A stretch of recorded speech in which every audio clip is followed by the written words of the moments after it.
chercher des réponses à M. de Rugy pour savoir qu'est-ce qu'il pense faire de nous du moment où on va fermer les centrales à charbon. Parce que nous, on travaille sur une centrale à Gardanne.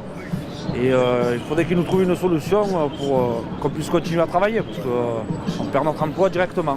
Vous êtes combien à la centrale de Gardanne à travailler? 180. On est 180, on a deux groupes. Un groupe qui marche encore au charbon et un groupe qui marche à la biomasse. Et ça fait combien de temps que vous travaillez, vous, dans cette entreprise? Ça fait en septembre l'année prochaine de 20 ans. Donc dans le secteur, dans votre secteur, il y a déjà des sites qui ont fermé? Oui. Comment il y a eu des déplacements de personnel? Comment il a évolué ces dernières années, votre secteur? Il y a sur la centrale de Lucie et la centrale de Hornaing, ils ont fermé. Et il y a eu des mouvements, des gens qui ont été replacés un peu en Provence et un peu à Uschir. Voilà. Et chez vous, il y en a qui sont venus d'autres sites? Oui, quelques-uns, mais pas beaucoup. 3-4 maxi. Et donc ça veut dire concrètement pour vous, ça veut dire quoi si le projet est maintenu? Si le projet est maintenu, oui. De fermeture. Le projet, c'est pas un projet, oui. Si la décision est maintenue, ça veut dire quoi Ça veut dire qu'on fermera le groupe charbon et qu'on perdra notre emploi. Donc c'est pour ça qu'on est venu chercher des réponses, de trouver une solution pour trouver des solutions, je ne sais pas. Après, pour des experts, trouver des nouveaux procédés pour capter le CO2. Enfin voilà quoi, on a entendu plein de possibilités. Et il faut des investisseurs pour ça.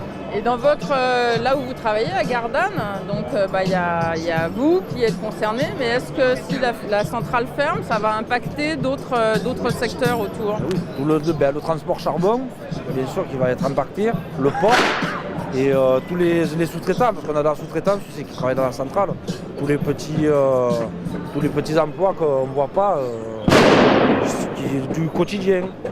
Et 1000 emplois à peu près. Voilà. 1000 emplois. Dans le département.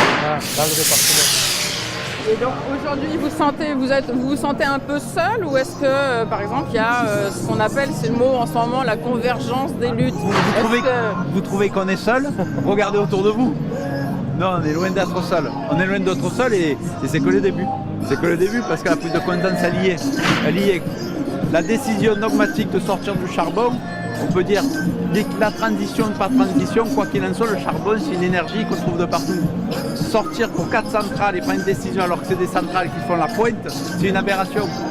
Alors nous, déjà on le combat sur l'aberration, déjà sur la carence énergétique, pour le besoin de tous, c'est une chose, mais après le contenu, ne serait-ce même qu'au niveau du charbon, il y a des choses à faire. Il faut travailler autour du charbon, pas en sortir, il faut travailler sur le charbon et être en capacité de dire regardez ce que nous on est capable de faire et on peut le faire de partout. Oui, mais aujourd'hui, on parle de transition écologique, transition climatique dans tous les sens. Mais oui. Le charbon, ça pollue, non? Mais non. Actuellement, regardez ce qui se fait en Allemagne. Ils ont des taux, ils sont à plus de 500 mg. Nous, on est aux alentours de 50 mg. Donc déjà, on est beaucoup moindre. Ils tournent qu'au charbon. L'incohérence au niveau européen est liée. Nous, aujourd'hui, 4 centrales. 4 centrales, on travaille dessus. Il faut nous donner le temps. D'où l'intérêt aujourd'hui d'accéder sur un moratoire, une suspensive moratoire pour avoir été débouché. Voilà où on en est. Et voilà pourquoi on est là. Et quand vous parlez du combat, est-ce qu'on se sent seul et la convergence est liée. Vous l'entendez? Moi aussi. Voilà. Qu'on va essayer de poser. Tu parlais de la pointe. Est-ce que tu peux un peu plus expliquer l'intérêt de la pointe voilà. Alors, sur la pointe, quoi qu'il en soit, la pointe elle est là. C'est le soir où on vient nous dire attention à 19h, réduisez, chauffez moins, délestez, attention.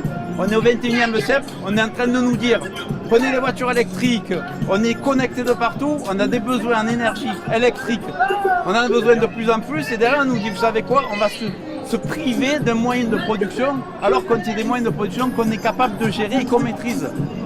Donc voilà, la pointe dans le sens c'est de dire à ce jour 21e siècle on en a besoin. C'est pour ça que de dire sortir du charbon et supprimer des outils de production, ça reste une aberration. Et dans le contexte social actuel, avec tout ce qui se passe là en ce moment dans les différentes régions, en province, avec les gilets jaunes, pour vous ça vous semble, vous y retrouvez, il y a des points de convergence, il y a quelque chose qui... Vous avez dit gilets jaunes. Nous les gilets... avec eux, parlait de gilets jaunes, nous on est gilets rouges. Qu'on le veuille ou non, il y a des idées, il y a des opinions, il y a une réflexion. Après les réflexions, peut-être un repositionnement sur réflexion. Le problème de fond, il est quoi? C'est le pouvoir d'achat, c'est les salaires, c'est une revalorisation, c'est de tirer tout le monde vers le haut, au bout du bout. Que ce soit le gasoil, ou que ce soit ce qu'on veut, ou que ce soit pour nos retraités, nos centres d'emploi, qu'on le veuille ou non, c'est le pouvoir d'achat. Si on donne du pouvoir d'achat, on relancera tout. Et ça ira beaucoup mieux. Donc il n'y a pas une histoire de couleur, c'est sur les idées. Merci.